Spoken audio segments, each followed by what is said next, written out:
में मौजूद रहे। तो ये एक बड़ी जानकारी एक्सक्लूसिवली इंडिया न्यूज राजस्थान आप तक पहुंचा रहा है। तस्वीरें भी देख सकते हैं आप। CM Gehlot speaker CP Joshi से मिले हैं।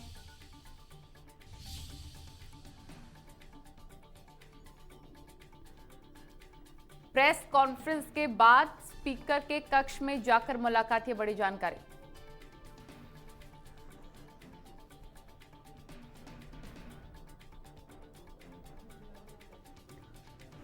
CM Gehlot speaker CP Joshi से मिले हैं और एक्सक्लूसिवली जानकारी, तस्वीरें भी देख सकते हैं आप। कई मुद्दों पर बातचीत हुई है।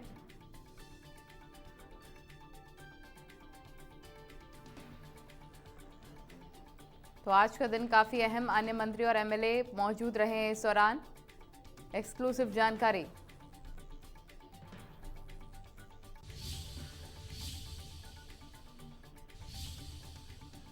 इस वक्त की बड़ी और अहम जानकारी आपको दे रहे हैं और तस्वीरें भी देख सकते हैं आप। एक्सक्लूसिव जानकारी।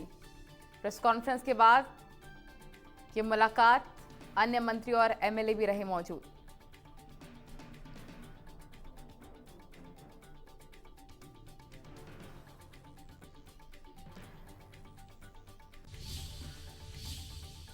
आज तमाम बड़ी घोषणाएं सीएम अशोक गहलोत के द्वारा की गई। राजस्थानी फिल्मों को बढ़ावा देने को लेकर हो, फिल्म पर्यटन प्रोत्साहन नीति को लेकर हो, तमाम घोषणाएं उनके द्वारा की गई हैं। 25 लाख का इन्वेस्टमेंट इंसेंटिव माफ कीजिएगा दिया गया उनके द्वारा। फिल्म बनाने के लिए वायबिलिटी गैप फंडिंग भी दी जाएगी और क्लियरेंस के लिए सिंगल विंडो सिस्टम भी लागू होगा। ये भी तमाम घोषणाओं में से एक है। नई नगर पालिका के गठन की घोषणा भी की गई है। एसीबी में डिजिटल वॉइस ब्लॉगर की भी स्थापना होगी। तमाम बड़ी घोषणाएं सीएम गहलोत की तरफ से आज की गई हैं। बड़ी खबर, एक्सक्लूसिव जानकारी आपको दे रहे हैं। तस्वीरें देख सकते हैं आप। सीएम गहलोत मिले स्पीकर सीपी जोशी से। एक्सक्लूसिव मुलाकात, एक्सक्लूसिव तस्वीरें आपको दिखा रहे हैं।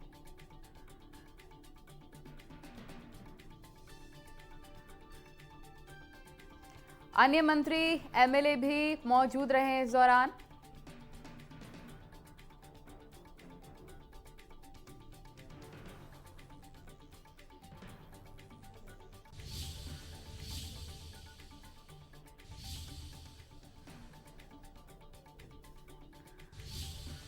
इसी बीच आपको बताया, नेता प्रतिपक्ष गुलाब चंद कटारिया क्या कुछ कहना, सुनिए। खरसाण में साइंस खोल रहे हो तो क्या साइंस वहाँ बच्चा पढ़ेगा? फरवरी के महीने में, अप्रैल में उसको परीक्षा देनी है, केवल इसलिए कि वो किसी तरह से ठगाई में आ जाए। और ये ठगाई का धंधा ही करते हैं ईमानदारी से। धरातल पर मेरी चुनौती है, इस सपोर्ट में भी मैक्सिमम पैसा केंद्र सरकार का है। ये जल जीवन मिशन की जो तालियां पीट रहे हैं ना, वो पैसा सारा केंद्र सरकार का है। केंद्र सरकार का अभी इस बार भी बजट में इन्होंने स्वयं ने अपने खाते में लिखा 40,000 करोड़ रुपया तो केंद्र सरकार दे रही है इसमें, इनके सपोर्ट इस काम के लिए 40,000 करोड़ रुपया। और ये कहते हैं कि पिछली बार हमको 14,000 करोड़ रुपया जो माना था उससे कम मिला। नहीं, कुल 14,000 करोड़, केवल 2,000 करोड़ का अंतर आ रहा है ना। जो ये जो जीएसटी लगाया ना, जितना इनको मिलना था उससे केवल 2,000 करोड़ रुपया इनको कम मिला है। वो भी शायद इस मार्च के महीने में जिस प्रकार से वसूली हो रही उसकी पूर्ति हो जाएगी। तो सच में ये एक तरह से जनता को धोखा देने वाला, बेबात की, बिना बजटी सपोर्ट की ताली बजाने का काम है। और ये किसी भी कीमत पर, मेरा दावा है, ये किसी भी कीमत पर इस घोषणाओं को न पहले 2 साल किया न इस साल करेंगे, केवल घोषणा ही रहेगी। आप कह रहे हो 2,000 करोड़ कम मिला, वो कह रहे हैं 14,000 करोड़ कम दिया, 14,000 करोड़ 94 लाख। वो ऐसा है, उन्होंने अपना बनाया, सोचा कि हमको 14,000 करोड़ रुपया कम मिलेगा। वो 14,000 करोड़, जीएसटी में केवल इनको 2,000 करोड़ का फर्क मिला। अब की बार जो ये स्वयं मान रहे हैं कि हमको 40,000 करोड़ रुपया केंद्र की सहायता से बजट में प्रोविजन कर रखा है, मिलेगा। तो एक तरह से मैं सोचता हूँ विकास कहाँ से होगा? पूंजीगत खाते में से ही होगा। आपकी कमाई में तो हो नहीं सकता, आप तो घाटे में हो।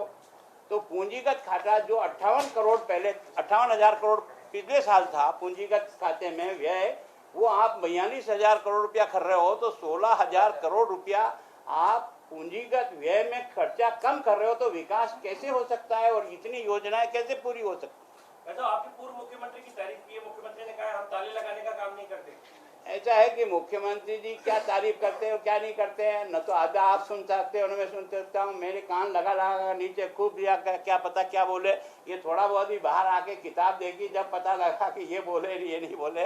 भगवान के लिए उनको शुक्र बोले। आप ये जादूगिरी नहीं चलती है, ये बजट में जादूगिरी नहीं चलती है। आमदनी का सोर्स बनाना पड़ता है। लोगों को खुश करने के लिए 10 करोड़ का टैक्स लगाते हो, 273 करोड़ की छूट देते हो और उसके बाद बजट का एक अंबार लगा देते हो। सुन के लगा कि सवेरे से लेकर शाम तक 2-2.5 घंटे तक केवल ये खुलेगा ये खुलेगा। खुलेगा कहाँ से? पैसा होगा तो खुलेगा, केवल कागजों में खुलेगा। वो तो कह रहे हैं कि पेट्रोल डीजल पर भी केंद्र को राहत देनी चाहिए। बोले हम देते हैं राहत। अरे आप तो दे दो यार, आपके खाते में कम से कम इतना ही कर दो जितना गुजरात में लगता है, हरियाणा में लगता है, उसके बराबर रेट ला दो, ताकि कम से कम हमारे यहाँ से आसपास के जितने पेट्रोल पंप है वो भी चले और सरकार की आमदनी भी बढ़े। दूसरों से भरा के आते हैं तो हमारी आमदनी और कम होती है।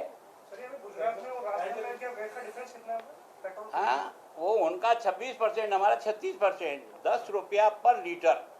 गुजरात में पेट्रोल और डीजल सस्ता है। हमारी बॉर्डर पिछीवाड़ा आते ही हमको 10 रुपया पेट्रोल और डीजल में अधिक पैसा देना पड़ता है, तो वहीं से टैंक भी भर लाता है, ड्रम और भर लाता है। राज्य सरकार मध्य प्रदेश से तुलना कर रही, बोले भोपाल में ज्यादा है, जयपुर से रेट। मैं सोचता हूँ कि उनको मध्य प्रदेश से हमारी बॉर्डर जहाँ टकरा रही है, मध्य प्रदेश की बॉर्डर तो थोड़े से एरिया में टकराती है। मैक्सिमम हमारा पोर्शन गुजरात के साथ लिंक होता है या हरियाणा और दिल्ली के साथ होता है। मोटे तौर पर नेता प्रतिपक्ष ने मुख्यमंत्री जी के 2.25 घंटे अपने बजटीय भाषण के माध्यम से वास्तव में जादूगरी का इंद्रजाल जो उन्होंने बुना, उसकी सारी पोल खुल गई। खुद सरकार ने अपने बजट में माना है कि इस बार फिर वो 23,000 करोड़ से ज़्यादा की राशि कैपिटल एक्सपेंडिचर में कम करके रेवेन्यू डेफिसिट को पूरा करने का काम करेंगे। और मैं समझता हूं कि पल्ले नहीं दाने अम्मा चली भुनाने, उस तर्ज पर जिस सरकार का बजटीय घाटा संशोधित पिछली बार का 41,000 करोड़ पार कर रहा हो और इस बार फिर 23,000 करोड़ के घाटे का बजट प्रस्तुत किया है, वो किस प्रकार बजटीय घोषणा पूरे करेंगे। अभी मुख्यमंत्री जी ने बड़ी तालियां बजाई कि कृषि का बजट वो अलग से प्रस्तुत करेंगे। 1 रुपया भी कृषि के बजट के प्रावधान के लिए जो प्रस्तुत करने की बात कह रहे हैं और कब करेंगे, इसके बारे में खुलासा करते तो बड़ा अच्छा होता। पेट्रोल डीजल के अंदर मुख्यमंत्री जी का एक कथन कि मध्य प्रदेश के अंदर डीजल और पेट्रोल में वेट की दरें ज़्यादा है, हमसे बिल्कुल बेबुनियाद और गलत है। आज भी वहाँ डीजल की दरों में 25% वेट है, जबकि हमारे यहाँ 26% वेट है। बड़ी संख्या के अंदर उप तहसील खोलने की घोषणा की गई है और मैं समझता हूँ कि अगर पहले जो हमारे आरटीएस और आरएस के पद रिक्त है उन पर नज़र डाल लेते तो किसको बैठाकर वो उन तहसील उप तहसीलों का संचालन करेंगे। जुलाई के महीने में प्रवेश होते हैं महाविद्यालयों में। इस वक्त चुनावी घोषणा के लिए महाविद्यालय खोलने की उन्होंने घोषणा की 4 उपचुनावों के क्षेत्रों में। मैं समझता हूँ एक कपोल कल्पित है। और जल जीवन मिशन के लिए जो 4700 करोड़ का प्रावधान किया है, इस बार केंद्र सरकार ने जहाँ 12,600 करोड़ का प्रावधान किया राजस्थान के लिए, इसका मतलब उनकी मंशा नहीं है कि हर घर के अंदर 2023 तक हर घर के अंदर शुद्ध पानी का कनेक्शन मिले। ये सारी कल्पनाएं इंद्रजाल के उस जादूगरी के भ्रम के बराबर है जो समय आने पर टूट जाएगी। सीएम जो हेल्थ वाली स्कीम कह रहे हैं कि हर घर तक 5 लाख रुपए का बीमा पहुंचा, उसको कह रहे हैं कि बोले ये माइलस्टोन है, देश भर में पहली है। वो पहली बार कह रहे हैं। उसमें भी एक राइडर लगा दिया कि आधे प्रीमियम की का पैसा आम आदमी की जेब से निकलेगा, 850, उसके बाद उसका लाभ मिलेगा। पहले भी जो 5 लाख तक का कवरेज आयुष्मान योजना में मोदी सरकार ने एशिया का सबसे बड़ा मोदी केयर योजना में दे रखा है, उसको विकृत करने का काम इन्होंने किया है। हम तर्कों के आधार पर ये सिद्ध कर देंगे कि कपोल कल्पित बातें हैं। पिछले 2 बजटों का जब ट्रैक देखते हैं तो 36% बजटीय घोषणा पिछले 2 बजटों में पूरी हुई है। बजटीय घोषणा की सेंटिटी के साथ इनका कोई लेना देना नहीं, सिर्फ एक बार ताली बजाकर चले जाते हैं और फिर राजस्थान की जनता अपनी छाती कूटती है पूरे साल भर इन बजटीय घोषणा को देखते हुए। देखिए, अगर वो ये बात बता दें कि प्रधानमंत्री जी ने स्पष्टता से कौन सी सभा में ये कहा कि हम इस ERCP की योजना को राष्ट्रीय परियोजना घोषित करेंगे, तो हम भी उनके साथ चलने को तैयार हैं। किसी एक भाषण को गोलमोल करके और उसको हमेशा आगे करना, 100 बार झूठ बोलने पर भी कोई सच्चाई जो झूठ में नहीं तब्दील हो सकती। जयपुर और अजमेर की सभा में मैं भी था, नेता प्रतिपक्ष भी थे, उन्होंने ये जरूर कहा था कि इस प्रकार की मांग आई है, महत्वपूर्ण योजना है।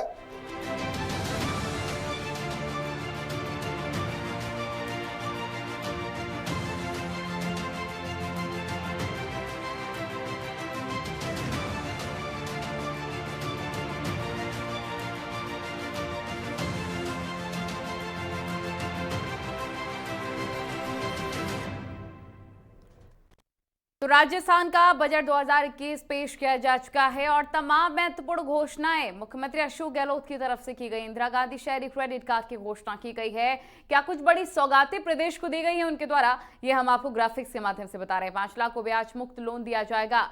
लघु उद्यमियों को 50 करोड़ रुपए की ब्याज सब्सिडी दी जाएगी।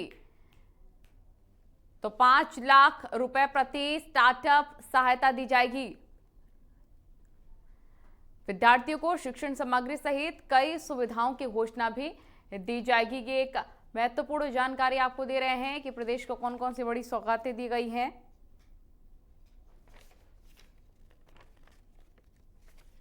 राज्य हेल्थ बिल भी लाया जाएगा। ये भी कहा गया है मुख्यमंत्री की तरफ से 3500 करोड़ की लागत से यूनिवर्सल हेल्थ योजना भी लागू करेंगे। ये भी एक बड़ी सौगात के तहत देखा जा रहा है। शेष जितने बचे 25 जिलों में नर्सिंग महाविद्यालय भी खोले जाएंगे।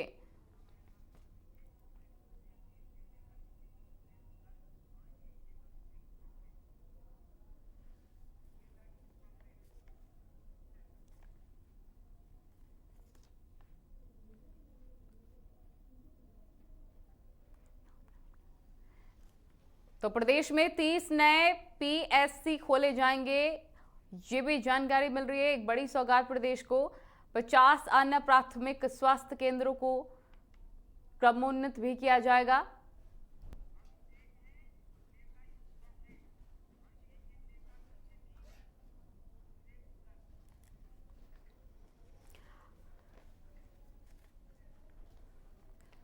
नेता बीजेपी सुरेश गर्ग और यूथ कांग्रेस की तरफ से भी हमारे साथ जुड़े हुए हैं तमाम चर्चा करने के लिए।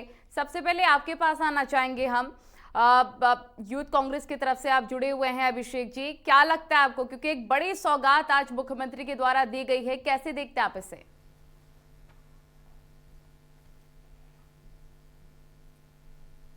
हम इसे देखते हैं कि ये बजट पूरे जनता के जन कल्याणकारी बजट पेश किया गया है। इसमें युवाओं का भी ध्यान रखा गया है, महिलाओं का भी ध्यान रखा गया है और कृषि क्षेत्र का भी ध्यान रखा गया है और रोजगार के लिए भी इसमें सोचा गया है। और कोरोना के बाद जो स्थिति अपने राज्य की बनी, पूरे देश में भी हालात बुरे हुए, उसके बावजूद भी इतना बेहतर बजट पेश किया गया है कि जिसमें आम जनता के लिए जैसे बीमा योजना हो गई, युवाओं के लिए एक एलिजिबिलिटी टेस्ट, एक कॉमन टेस्ट रहेगा जिसमें सबको नौकरी ज़्यादा से ज़्यादा मिल सकेगी। और दूसरा इसमें जैसे अगर प्रतियोगी परीक्षाओं के लिए अगर जाएगा युवा कहीं भी एग्जाम देने, कोई भी एक गांव देहात से, तो उसको फ्री में उसको रोडवेज की सुविधा रहेगी। महिलाओं के लिए जैसे कि बहुत प्रॉब्लम होती थी, उसमें भी उनको लिए जैसे सैनिटरी नैपकिन की सुविधा दी गई सभी के लिए। और कृषि के लिए भी जैसे पहले भी बजट में जो माफ़ हो चुके हैं इनके कर्जे, आगे के लिए भी प्रावधान रखा गया है कि अगर केंद्र उसमें सहायता करता है तो सारे के सारे कर्जे माफ़ रहेंगे। और इसमें जैसे कि राजीव गांधी के नाम से वॉलेंटियर उसको करके उनको। ठीक है सुरेश गर्ग जी, आपके पास आना चाहेंगे क्योंकि आप निश्चित तौर पर कांग्रेस इसे एक बड़ी सौगात तो बता ही रही है, लेकिन आप इसे कैसे देखते हैं ये भी जानना बहुत ज्यादा महत्वपूर्ण है, क्योंकि अलग से कृषि बजट पेश करना और ये एक बड़ा फैसला लेना ऐसे दौर में जब किसान लगातार आंदोलन कर रहे हैं, अपनी मांगों पर अड़े हुए हैं, कैसे देखते हैं आप इस बजट को? देखिए नलिनी जी, जो बजट आया है वो किसी भी सूरत में किसी भी वर्ग को सेटिस्फाई नहीं करता। आज न तो युवा वर्ग को सेटिस्फाई करता है, न किसान वर्ग को करता है, न आम आदमी को, गरीबों को, किसी को भी सेटिस्फाई नहीं करता है। आज बिजली की दरें पूरे राजस्थान के अंदर अन्य प्रदेशों से डबल तिबल 3 गुना है, उसके ऊपर बिल्कुल भी ध्यान नहीं दिए गए। डीएलसी दरें इन्होंने 10% कम की है, जबकि आज मार्केट रेट डीएलसी रेट से कम 20% 30% कम हो चुकी है। इसके बावजूद भी उसके अंदर किसी तरीके की संभावना नहीं है कि ये डीएलसी दरें, और इन्होंने बजट के अंदर दुनिया भर की घोषणाएं की है। उन घोषणाओं को कैसे अमली जामा पहनाएंगे उसके बारे में कहीं पे भी कुछ भी नहीं है। एक आप ये देखिए कि इन्होंने 50 करोड़ रुपए की इंटरेस्ट की सब्सिडी की है। अरे भाई, आज राजस्थान के अंदर इतना लोन है, उसमें 50 करोड़ ऊंट के मुंह में जीरा वाली बात है। कहीं पे भी आप अगर घोषणा करते हो तो कोई एक ढंग की घोषणा तो करनी चाहिए ना। स्टाम्प ड्यूटी चार्जेज, आज आकर 100 रुपए का स्टाम्प लेने जाते हैं तो उसमें 40% आपको अलग से देना पड़ता है कि 100 रुपए का स्टाम्प 140 रुपए में आता है, 500 रुपए का स्टाम्प 700 रुपए के अंदर आता है। तो कहां से आज हेल्थ है, 5 लाख रुपए का हेल्थ इंश्योरेंस तो हमारे प्रधानमंत्री जी की स्कीम है, उसमें आपने नया क्या किया है? इसमें तो कुछ नहीं है, प्रधानमंत्री जी की स्कीम है। इसके अंदर आज रोड टैक्स की यह हालत है कि हिंदुस्तान के अंदर सबसे ज्यादा रोड टैक्स यहाँ है। इसकी वजह से व्हीकल दूसरे स्टेट से परचेज करके और राजस्थान में चलते हैं, तो उसके ऊपर कोई पॉलिसी लाए नहीं है। तो आज की तारीख में जो भी बजट किया गया वो निराशावादी बजट है। कहीं से भी आम आदमी को कोई भी इसके अंदर बजट के अंदर फायदा नहीं होगा। मतलब आप ये कहने चाहते हैं सुरेश गर्ग, जो प्रधानमंत्री की योजनाएं हैं उसका नाम बदल करके अलग से पेश किया गया है कांग्रेस के द्वारा? बिल्कुल, 5 लाख की जो हमारी बीमा योजना है उसको आप लागू कर रहे हैं, तो हमारी पहले से चली आ रही है। आज हमने किसान सम्मान निधि के अंदर 6,000 रुपए दे रहे हैं, तो आज किसानों के लिए आप अब कह रहे हैं कि साहब अलग से बजट लाएंगे। अरे भाई, जब आप अभी बजट आया उसके अंदर किसानों के लिए कुछ नहीं कर रहे तो अलग से बजट ला के एक बेवकूफ बनाने वाली है। आज हमारे किसान भाई जो है उनको बेवकूफ बना रही है।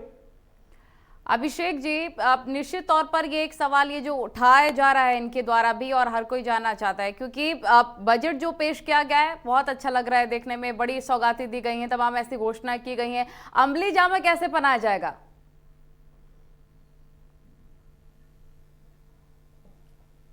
बजट हमेशा आगे की योजनाओं के अनुसार पेश किया जाता है कि अगले साल क्या होने वाला है। उसके अनुसार ही जब साथ पीछे भी कांग्रेस सरकार ने और गहलोत साहब ने जो बजट पेश किया उसमें ज़्यादा से ज़्यादा उनको पूरा करने की कोशिश की है। और सुरेश जी कह रहे हैं कि ये बीमा योजना है, बीजेपी की योजना है। ऐसी 5 लाख की बीमा कोई योजना नहीं है। केंद्र सरकार की 5 लाख की बीमा योजना ऑलरेडी चल रही है भैया। 5 लाख रुपए की केंद्र सरकार की। आपने पिछले साल का जो बजट है उसमें से 26% इम्प्लीमेंटेशन किया है, तो कहां से आप करोगे? पिछले साल का जो बजट है उसमें 26% इम्प्लीमेंटेशन उसमें हो चुका है पूरा। और जो केंद्र सरकार की बात कर रहे हैं वो एक भी योजना का नाम लेती है वो सब फ्रॉड होता है, झूठ होती है। कोई भी योजना वहां तक पहुंच नहीं पाती, ना तो आम आदमी तक ना युवा तक। आज भी केंद्र सरकार के खिलाफ रोजगार दो, मोदी रोजगार दो नाम से पूरे वर्ल्ड में 10 लाख से ज्यादा ट्वीट ट्रेंड किया है। पूरे न्यूज़पेपर में 3 दिन से खबर चल रही है लगातार कि हर जगह की रोजगार बिल्कुल नहीं, कि मोदी रोजगार दो। कोई भी एसएससी सीजीएल हो चाहे आईबीपीएस पीओ हो, उनकी भर्तियां लगातार 2014 से घटती आ रही है। कोई भर्तियां ना तो बढ़ी है ना ही उनके टाइम सरकार ने कितनी नौकरियां दे दी, मुश्किल साल के अंदर हो जाते हैं ना, तो उनका कोई भी नियुक्तियां भी नहीं दी जा रही है केंद्र सरकार से। जबकि केंद्र के समकक्ष अगर अपन राज्यों को खड़ा करेंगे तो दोनों में डिफरेंस तो है ही, इनकम का भी और खर्चा करने का। फिर भी राज्य सरकार ने नौकरियां दी हैं, फर्स्ट ग्रेड टीचर हो चाहे, और आगे भी भर्तियां निकाली हैं, पटवारी की भर्तियां निकाली हैं, आगे भी इनको पूरा किया जाएगा। और आते ही सरकार ने तकरीबन 40,000 से ज्यादा नौकरियां दी हैं। 40,000 तो केंद्र सरकार ने भी नहीं दी अभी तक। ठीक है, इसके लिहाज से क्योंकि यूथ कांग्रेस नेता है ना आप अभिषेक जी, जो बजट पेश किया गया है युवाओं के लिए, जैसा कि रोजगार का भी आप जिक्र कर रहे हैं, क्या कुछ ऐसी बड़ी घोषणाएं जो की गई हैं युवाओं के लिए, उसे आप कैसे देखते हैं? धरातल पर उतरने के बाद कितना रोजगार मिल पाएगा युवाओं को? धरातल में इसमें ये सबसे अच्छी योजना है। हर युवा से अगर आप कहीं भी जाके पूछेंगे ना, तो हर पढ़ने वाला जो तैयारी कर रहा है उसको सबसे बड़ी प्रॉब्लम आती है कि वो तैयारी कर लेता है लेकिन उसको जॉब नहीं मिल पाती है, क्योंकि अलग अलग एग्जाम होते हैं। इसमें एक कॉमन एलिजिबिलिटी टेस्ट लागू किया जाएगा, जिससे पटवारी, ग्राम सेवक, एटलीस्ट सारी भर्तियां एक साथ करवाई जाएंगी, जिससे जो भी कोई 5-10 नंबर 1 नंबर से जो भी विद्यार्थी रह जाता था रोजगार से, उन सभी विद्यार्थियों को एक साथ रोजगार मिलेगा। और इससे फ्रॉड होने की भी अलग अलग भर्तियां होती, तो फ्रॉड होने का और पेपर आउट होने का बहुत ज्यादा प्रॉब्लम होती है। उसमें एक भर्ती एक टेस्ट होने से वो ज्यादा सरकार उस पर ध्यान दे पाएगी, ज्यादा उसके साथ दिया जाएगा, जिससे कि उसमें कोई भी प्रॉब्लम, पेपर आउट होने की समस्या ही नहीं आएंगी। दूसरी रोजगार की बात करते हैं तो इसमें 8 करोड़ जनता अपने राजस्थान की है, उसमें युवाओं 50% युवा है, वो सब पे एग्जाम देने जाते हैं। ये तो है नहीं कि एक एग्जाम में उनकी वो हो जाती है, कई एग्जाम देने उनको, कहीं जोधपुर, जयपुर, भरतपुर, अलग अलग संभाग में उनको जाना पड़ता है हर गांव के। और उन किसान गांव का बच्चा, उनके पास नहीं होता इतना किराया कि वो एग्जाम देने जा सके, बार बार एग्जाम। तो उसको इस सरकार ने ये घोषणा की है कि रोडवेज में जब प्रतियोगी परीक्षा देने जाएगा तो उसको रोडवेज की फ्री यात्रा मिलेगी। तो इससे अच्छा युवाओं में एक खुशी की लहर है कि ये रोजगार हासिल करने में सबसे बढ़िया रहेगा, क्योंकि कई बार बच्चे देने नहीं जा पाते कि 2,000 रुपये भाड़ा लग जाएगा, जाना आना रहना। तो कम से कम ये एक सुविधा तो मिलेगी और एक इससे कॉन्फिडेंस आएगा एग्जाम देने में कि एक ही टेस्ट होगा तो मेरा कम से कम सिलेक्शन तो होगा। तो इससे अच्छा और क्या हो सकता है। तो यानी कि हाँ, सुरेश जी, तमाम अगर सेक्टर्स की बात कर ली जाए, वर्गों की बात कर ली जाए, मूक बधिरों के लिए तमाम घोषणा है, दिव्यांगों के लिए स्कूटी का ऐलान भी मुख्यमंत्री के द्वारा किया गया, हेल्थ सेक्टर, हर सेक्टर पर पूरी तरह से जोर दिया गया है। क्या सिर्फ विपक्ष में होने के नाते आप इस तरह से आवाज उठा रहे हैं या फिर निश्चित तौर पर आपको भी लग रहा है बजट ठीक है? नलिनी जी, बजट बिल्कुल भी ठीक नहीं है। आप ये देखिए कि पिछले साल का जो बजट है उसका 26% ही इम्प्लीमेंटेशन हुआ है। आज रोजगार की बात करते हैं, पिछले 2 साल के अंदर जितनी भी विज्ञप्तियां निकली हुई है उसके अंदर या तो भ्रष्टाचार हुआ या नकल के अंदर है और उसको स्थगित कर दी गई है। कहीं न कहीं कोर्ट में जाके वो स्टे हो जाता है, तो उसमें कहीं न कहीं सरकार की भी मंशा रहती है कि वो कोर्ट से स्टे लिया जाए और वो लिंगर हो लिया जाए। आज सेंट्रल गवर्नमेंट के अंदर कोई भी अगर विज्ञप्ति रोजगार के लिए निकलती है तो वो साल भर के अंदर पूरा हो जाती है, लेकिन आज राजस्थान के अंदर कोई से भी भर्ती है वो 2 साल, 3 साल, 4 साल, 5 साल, कई ऐसे युवा हैं जिनको बेचारों को 5-5, 6-6 साल से बैठे हुए हैं कि आज हमारे को है, उन्होंने अपनी जमीनें गिरवी रख करके नौकरी के लिए एग्जाम्स दिए कि भाई मुझे अब जाके नियुक्ति मिलेगी, लेकिन अभी भी वो निराशा में बैठे हुए हैं, आज तक उनको नियुक्ति नहीं मिली है।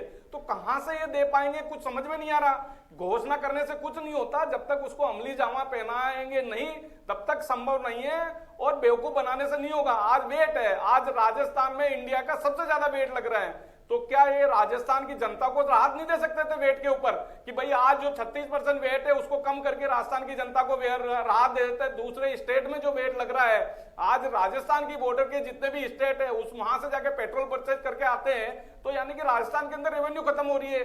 भू माफिया यहाँ पे पनप रहे हैं, बजरी माफिया बन रहे हैं, करोड़ों रुपए के बजरी का खेल चल रहा है, उसके ऊपर कोई वो नहीं है। यहाँ पे बलात्कार, आज राजस्थान में पूरे इंडिया में सबसे ज्यादा बलात्कार और उत्पीड़न यहाँ पे राजस्थान के अंदर हो रहा है, तो उसके अंदर कोई योजना ही नहीं बनी इन लोगों की। आज स्टाम्प ड्यूटी है, स्टाम्प ड्यूटी आप देखिए कि हमारे कार्यकाल के अंदर कोई भी लोन लेता था, लोन डॉक्यूमेंट पे 0.1% स्टाम्प ड्यूटी लगती थी, आज की तारीख में 0.3%, यानी कि 3 गुना स्टाम्प ड्यूटी हो गई है। आज गरीब बेचारा जिसको जरूरत होती है वो ब्याज बैंक से लोन लेने जाएगा, अब बैंक से लोन लेने जाएगा तो आज 0.1 की जगह 0.3% कर दिया और फिर उसके ऊपर 40% एक्स्ट्रा देना।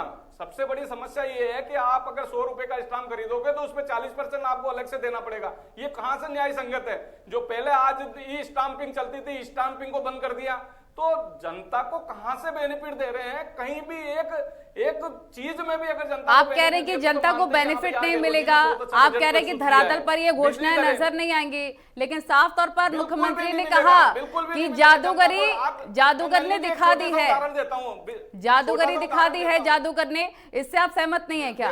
जादूगरी दिखा दी है, हाँ बस बिल्कुल सही है, बिल्कुल नहीं, जादूगरी दिखा दी है, जनता को बेवकूफ बनाया है। आज बिजली की रेटें हैं, आज हिंदुस्तान में सबसे ज्यादा बिजली की रेटें राजस्थान के अंदर है। आप ये देखिए कि जहां आपको दिल्ली के अंदर 2.5 रुपए पर यूनिट की बिजली की रेट है, यहाँ पे वो 6 रुपए 7 रुपए पर यूनिट की रेट आ रही है। तो कहां से मतलब जनता को कहीं तो राहत देते ना। डीएलसी रेट 10% कम की है, अरे यार डीएलसी रेट से तो आज मार्केट वैल्यू डीएलसी से कम 40% नीचे आ गई है, तो कहां आप जनता को राहत दे रहे हैं? बेवकूफ बनाना बनाते रहेंगे, ये चलेगा नहीं। सबसे लंबा भाषण आज था अशोक गहलोत का अब तक का। इतने लंबे भाषण में आपको लगता है कि कुछ भी महत्वपूर्ण बातें उन्होंने कही नहीं है? वो कह रहे हैं हमने जादूगरी दिखा दी है, धरातल पर भी नजर आएगी, आने वाले दिनों में आप विश्वास करने को तैयार नहीं है, क्योंकि आप विपक्ष में इसलिए, समझ में नहीं आया क्योंकि आप विपक्ष में इसलिए, या फिर आपको सच में नजर आ रहा है कि जादू? विपक्ष देखो, विपक्ष का काम है कि उसके सरकार की कमियां बताना। हम सरकार ने जो बजट पेश किया उसके अंदर क्या क्या कमियां वो बता रहे हैं हम। आज मेट्रो है, मेट्रो फेज 2 का है, उसके बारे में कुछ भी नहीं बोला कि साहब मेट्रो फेज 2 कब से चालू होगी उसके लिए, क्योंकि आज जयपुर की जनता ट्रैफिक से बहुत ज्यादा त्रस्त है, तो उस ट्रैफिक व्यवस्था के लिए आज मेट्रो की सख्त आवश्यकता है। मेट्रो रुकी आज सीतापुर इंडस्ट्रियल एरिया से अम्बावाड़ी के लिए, उसके बारे में कोई चर्चा नहीं की है। तो जनता को कोई तो राहत तो देना, किस अंदर में राहत दे रहे हैं? ठीक है, आपने डीएलसी रेट में राहत दे रहे हैं। ठीक है अभिषेक जी, क्योंकि कोरोना काल के बीच में, कोरोना काल भी देखा हर किसी ने, इन्वेस्टमेंट के लिहाज से अगर बात कर ली जाए, अगर अर्थव्यवस्था के लिहाज से बात कर ली जाए, स्थितियां इतनी ठीक नहीं थी। ये बजट क्या पाट पाएगा उस गैप को, लगता है आपको? बजट में ये अभी कोरोना के बाद जो स्थिति बनी उसके धीरे धीरे अपन पटरी पे राज्य आ रहा है और लोग काम चालू हो गए हैं। हाँ। सरकार ने आज घोषणा की कि ग्रामीण बस व्यवस्था भी अब चालू कर दी जाएगी जो कोरोना काल में बंद थी। दूसरा बजट की बात करें कि कैसे अमली जामा होगा, तो अमली जामा इनको ये सच नजर आएगा कि ये बेच दो, जब केंद्र सरकार का बजट था उसमें ये बेच दो, रेल बेच दो, तेल बेच दो, ओएनजीसी बेच दो, बीएसएनएल बेच दो, एलआईसी बेच दो। तो सब कुछ बेच के देश चलाना कोई देश चलाना नहीं होता। कुछ योजनाएं ऐसी होनी चाहिए कि जिससे देश चलाया जा सके, और राज्य का अमलीजामा इन चीजों से पहनाया जाएगा कि एक एक चीज हर समय पर पूरी की जाएगी। तो उसमें यह है कि जो रेवेन्यू आएगा उससे इसको पूरा किया जाएगा, और पहले ही अपन किसी चीज को आगे नहीं बढ़ने दें कि ये पूरा कैसे होगा, इस बात पे अपन लड़ बैठे। तो उससे पहले हमें इसका उन्होंने बजट उसमें भी साथ मांगा, सदन में भी गहलोत जी सीएम साहब ने वहां पर विपक्ष का साथ माना कि कम से कम आप साथ दीजिए, अच्छा बजट है, जो अच्छा है उसकी बताइए, और अगर कमी भी है तो हम आपका स्वागत करेंगे। तो ये पहले से ही ये कैसे कह सकते हैं, पूर्वाग्रह कैसे कर सकते हैं कि ये कुछ भी नहीं होगा? हमेशा हुआ है, राज्य चलता रहा है, और कांग्रेस बजट को देखते ही बोल रही है। लेकिन बजट ऐसा थोड़ी होगा कि सब कुछ बेच दो, ये भी कबूल करेंगे कि बेच कर सुरेश जी क्या कह रहे हैं? कोई देश चलाना नहीं है। क्या कहना चाहते हैं सुरेश जी? देश नहीं झुकने दूंगा, देश नहीं बिकने दूंगा। नलिनी जी, हाँ, मैं ये कहना चाह रहा हूं कि अगर बजट में कुछ अच्छाई होती तो हम जरूर तारीफ करते। अब आप ये डिसइन्वेस्टमेंट, अब विपक्ष में रह के कौन तारीफ करता है? गवर्नमेंट थी सुरेश जी, विपक्ष में रहकर तारीफ भी कर दे सरकार की, कैसे मुमकिन है? अब आप ये बताइए, उत्तर प्रदेश में बजट पेश हुआ, उत्तर प्रदेश में बजट पेश हुआ, कांग्रेस ने तारीफ की क्या बजट की? क्योंकि अभी पिछले उत्तर प्रदेश में बजट पेश हुआ, कांग्रेस ने जो विपक्ष में है तारीफ की है क्या? उस बात पर तारीफ कर दीजिए आप। नहीं तो जहां जरूरत होती है वहां तारीफ करनी है। जब आप एक चीज बताइए कि किसी चीज में आज रेवेन्यू कहां से आएगा? जब आपके कोरोना काल का ऐसा संकट है, रेवेन्यू नहीं आएगा तो फिर आप खर्च कहां से करोगे? 2,08,000 करोड़ रुपए का बजट आपने प्रस्तुत किया है, कहां से खर्च करोगे आप? ये तो अपना सोच तो बताओ ना।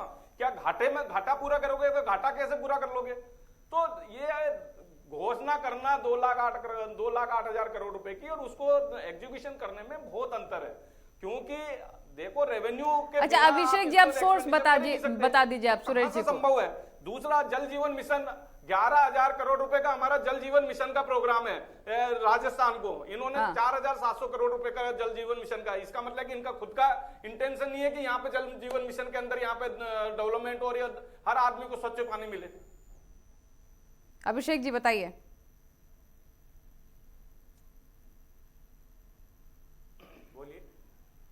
अभिषेक जी, निश्चित तौर पर वो आपसे सोर्स भी पूछ रहे हैं कि जो तमाम घोषणाएं की गई हैं वो कैसे धरातल पर तो लाया जाएगा ही, लेकिन इतना बजट है कैसे जो शो किया गया?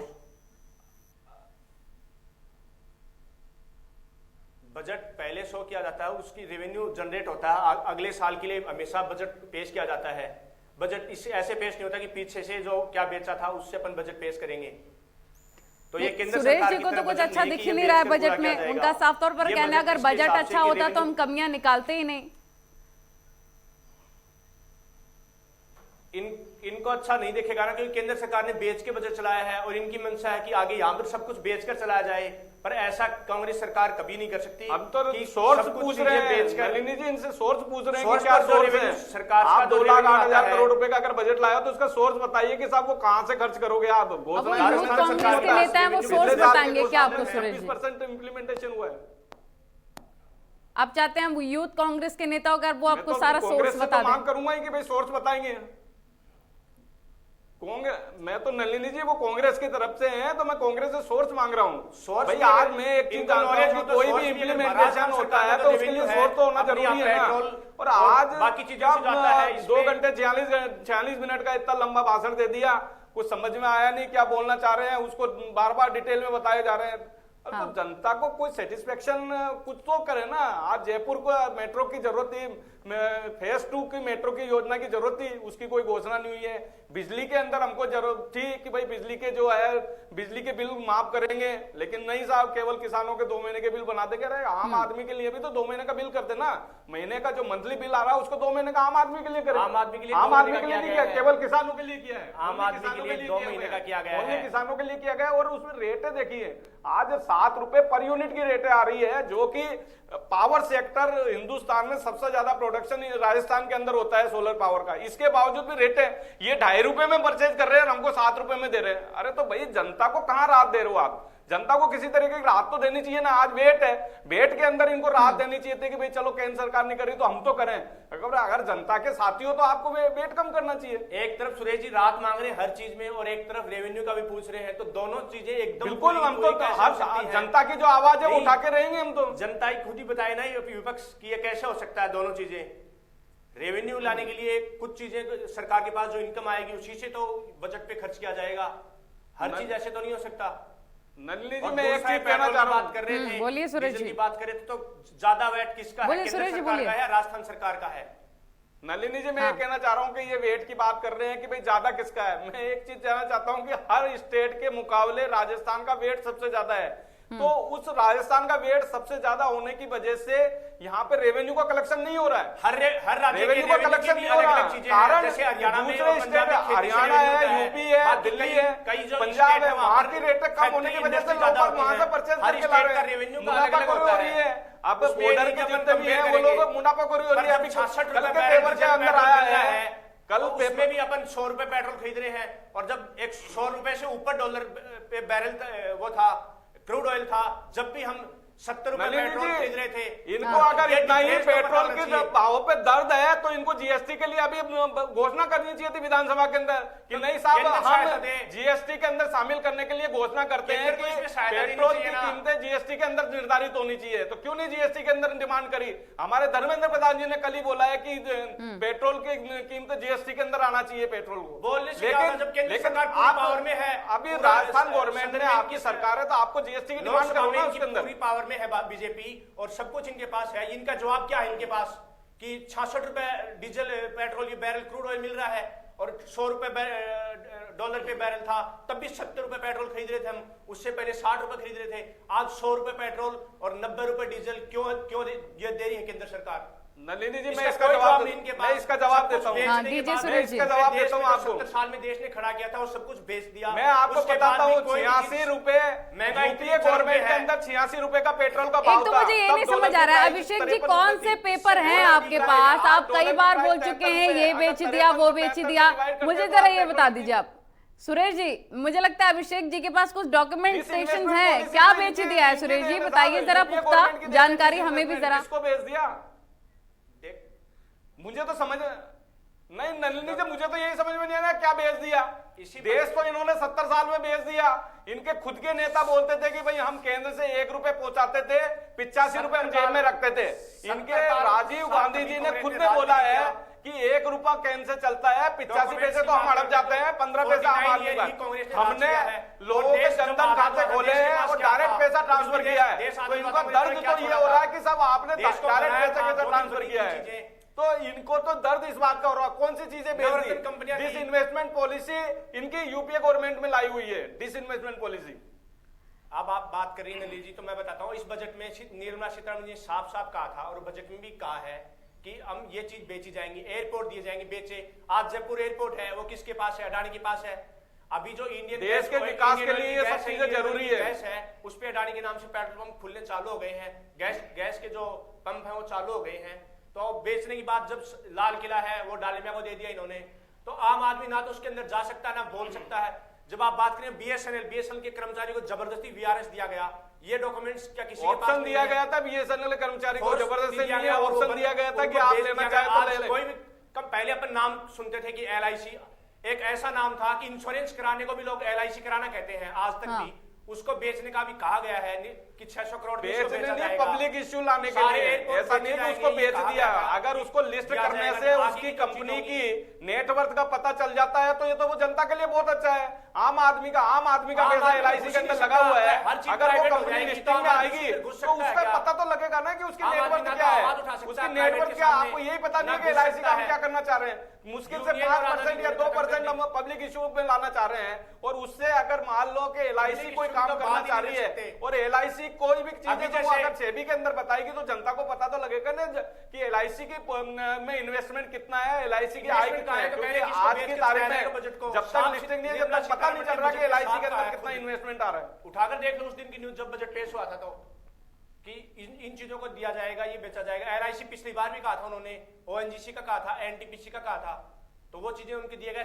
शेयर कहाँ है अब LIC में, कितने % शेयर बचे सरकार के? LIC की जो सब्सिडरी कंपनियां थी वो कहाँ है उनके पास? तो सब चीजों को ऐसे बदल दिया गया है, एकदम बस गुमराह कर दिया जाता है और कुछ भी नहीं है। अभी जैसे कोर्ट में इनका आया, लेकिन किसानों के खिलाफ ये कुछ भी नहीं कर रहे हैं। अभिषेक जी, इससे बढ़िया और अभिषेक जी, आप आज टीवी पे बैठे बजट के बारे में बताने के लिए, अभी केंद्र से कंपटीशन थोड़ी ना किया जाएगा राजस्थान को लेकर। राजस्थान की जो जनता है, जो यहाँ के समीकरण, जो क्षेत्रीय पूरा आंकड़ा है, उस लिहाज से क्षेत्र की जनता के लिहाज से बजट पेश होगा ना, कि केंद्र से कंपटीशन किया जाएगा।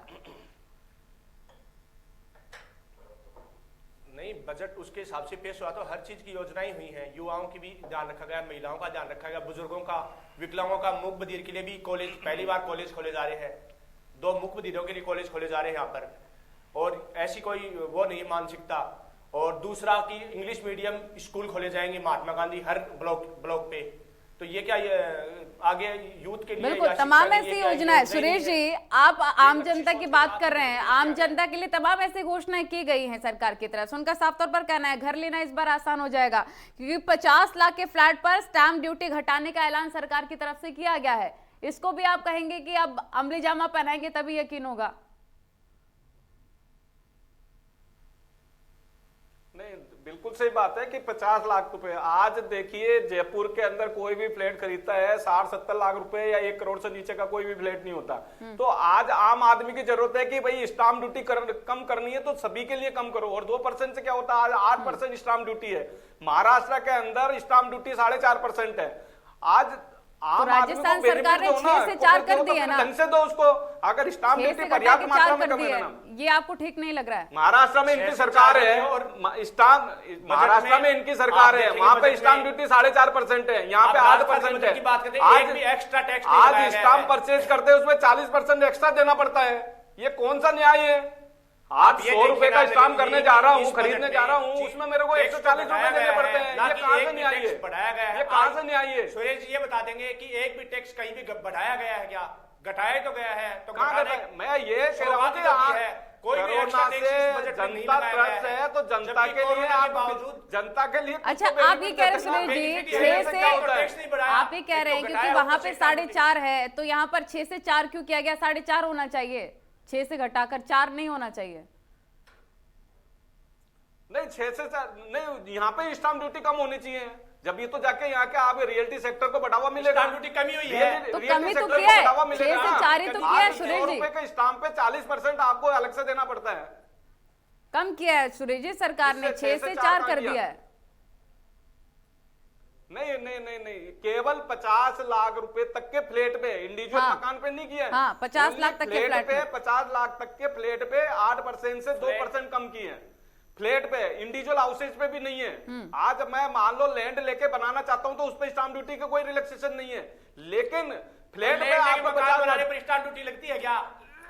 और इसके अंदर स्टाम्प ड्यूटी लगती है, लैंड परचेज में तो लगती है ना भैया, लैंड परचेज में लगती है ना, और उसको कम मकान करो ना। बनाने में अलग डिफरेंस है। लैंड परचेज में लगती है तो उसको कम करना चाहिए था ना। दूसरा मेरा कहने का मतलब ये है कि आज बैंक से लोन लेने चाहते हैं, हमारी सरकार थी तब लोन डॉक्यूमेंट पे 0.1% लगा करता था। आज की तारीख में वो 0.1% बढ़ा के इन्होंने 0.25 और उस पर 40% अलग, यानी कि 0.35% आपको ले रहे हो तो जनता को लूट रहे हो। कम की गई जनता के साथ तो कुछ तो करो। बिजली के बिलों को आप देखिए नन्नी जी क्या हालत हो रही है। जो 2 रुपए में ये खरीदते हैं पर यूनिट, उसको हमको 8 रुपए में बेच रहे हैं। ये कौन सा तरीका हुआ? नहीं, ऐसी 2 तमाम रुपए की यूनिट हाँ को तमाम purchase करके घोषणाएं 8 देखिए, रुपए बजट जनता को को लेकर दे भी रहे हैं। आप अपनी बजट को आप बूस्ट करने के लिए भी 500 करोड़ रुपए खर्च करने के लिए सरकार तैयार है, लेकिन हर क्षेत्र में जो ध्यान दिया गया है उससे प्रगति होगी राजस्थान की। सुरेश जी,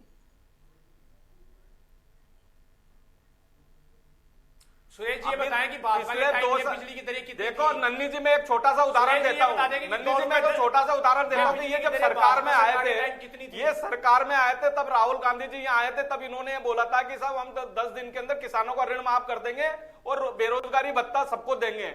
आज मुझे ये बताइए कि 10 दिन छोड़ के 2 साल हो गए, किसानों के ऋण माफ हुए क्या? कोऑपरेटिव बैंक के अलावा किसानों के ऋण माफ अब वो बोलेंगे आपको सरकार, अब वो बोलेंगे अभिषेक जी बोलेंगे सुरेश जी की केंद्र तो सुन ही नहीं रहे किसानों की, फिर तो कहां से देंगे? तो इसलिए हम विश्वास ही नहीं करते इनकी बजट पे। अरे सुरेश जी, आपको पता है ना किसान आंदोलन को लेकर क्या चल रहा है? अगर किसान आंदोलन को लेकर आप अभी वो बोल देंगे कि आप सरकार सुन ही नहीं रही किसानों की। किसान हमारे साथ है, किसान एक सेकंड, देश का किसान नन्नी जी हमारे साथ है, देश का किसान। अच्छा, आप ये कह रहे हैं कि देश का हाँ सरकार के साथ है, लेकिन कांग्रेस वहां पर गड़बड़ जाला कर रही है, आप ये कह रहे हैं? वो कांग्रेस के लोग वहां पर पहुंचे हुए हैं, ये आरोप लगाना चाह रहे हैं आप? किसानों को भड़का रही है। हाँ, कांग्रेस किसानों को भड़का रही है, देश का किसान तो हमारे साथ है। आज ये बताइए ना कि पंजाब के किसान के अलावा और कौन से किसान है वहां पे? पंजाब और कुछ यूपी के किसान है, इसके अलावा बताओ तो देश के कौन से किसान उसके अंदर कर रहे हैं? आज हर किसान हमारे साथ है। किसान इस जो 3 कानून लाए हैं उसकी तारीफ कर रहा है। इस कानून के अंदर कोई कमी हो तो बताएं, लेकिन बस गुमराह किया जा रहा है किसानों को।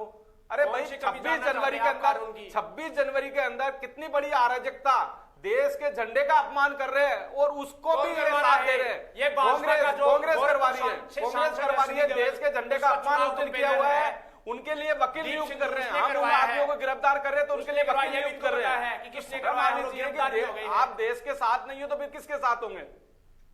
देखो, मैं इनके एक मिनट नलिनी सुनो, ये कह रहे हैं कि कर्जा माफ नहीं हुआ। सारा कर्जा जो राजस्थान जी आप रिकॉर्ड लगा के देखिए, केवल कोऑपरेटिव बैंक के कर्जा माफ हुए हैं, बैंकों के कर्जे अभी भी जैसे हैं। जबकि राहुल गांधी जी जब आके गए थे कि सबके संपूर्ण किसानों के ऋण माफ पहले हाँ वो पूछेंगे बैंक का, ये किसानों की कर्जा वाला पूछ लेते हैं पहले अभिषेक जी से। अभिषेक जी एक एक करके जवाब देंगे सिलसिलेवार तरीके से आपके सवालों का। हाँ अभिषेक जी,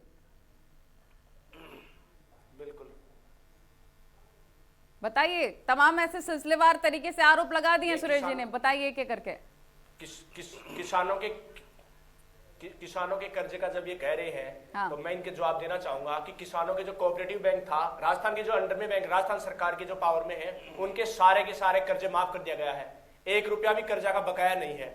बाकी रही बात बाकी कर्जे की, तो ये डॉक्यूमेंट्स उठा के देख लेंगे, या विधानसभा में बोला भी है गहलोत साहब ने कि जो केंद्र को जो अंडर में जो बैंक है, जो केंद्र परमिशन देगी जब कर्जे माफ होंगे, उसके लिए लिखा भी गया है केंद्र को, और केंद्र ने उनका अभी तक परमिशन नहीं दी है। अगर केंद्र ये चाहते हैं कर्जे माफ हो तो इनको आवाज उठानी चाहिए सरकार के साथ। घोषणा आप कर रहे हो और केंद्र सरकार से फ्री लेना चाह रहे हो, ये क्या मतलब हुआ?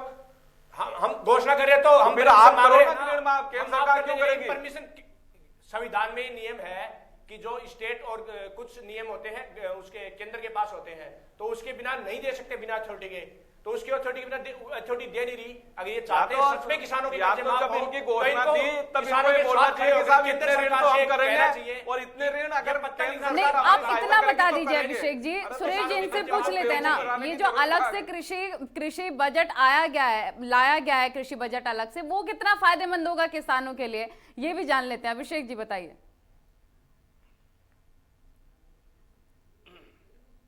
हमेशा से कृषि बजट अलग से नहीं आता था। अब किसानों की जो इतनी समस्याओं को देखते हुए कांग्रेस सरकार ने इस साल गहलोत साहब ने यह कहा है सदन में कि इस साल नया कृषि बजट, अलग से कृषि बजट लाया जाएगा, जिसमें किसानों के लिए विशेष तौर से ध्यान रखा जाएगा। तो इससे अच्छी और बात क्या हो सकती है कि जो एकदम इनके साथ मिलकर हो जाता था, अलग से सब कुछ स्पेशल दिया जाएगा बजट, कृषि बजट जो होगा, तो उसमें किसानों का ही ध्यान रखा जाएगा और कृषि का ही ध्यान रखा जाएगा। तो इससे अच्छी सौगात और हो क्या सकती है? और जब वो बजट आएगा तब हम देख लेंगे और भी बेहतर होगा वो। तो उसके ऊपर तो बात अपन बाद में कर पाएंगे, पर अभी ये बात कर सकते हैं कि एक अच्छी सौगात होगी, अच्छी शुरुआत है कि अलग से कृषि बजट पेश किया जाएगा। बताइए सुरेश जी, क्या दिक्कत है कृषि बजट से आपको? जो 40 मोर्चे थे किसानों के, 26 जनवरी को तो मेरे को तो बिल्कुल भी उम्मीद नहीं है किसानों के बजट जो अगर ये झूठ बोल के कोई चीज लाते हैं तो वो तो विश्वास हो ही नहीं सकता। आपको खुद को पता है कि 2 साल पहले क्या घोषणा की है, उसको इम्प्लीमेंटेशन हुए क्या।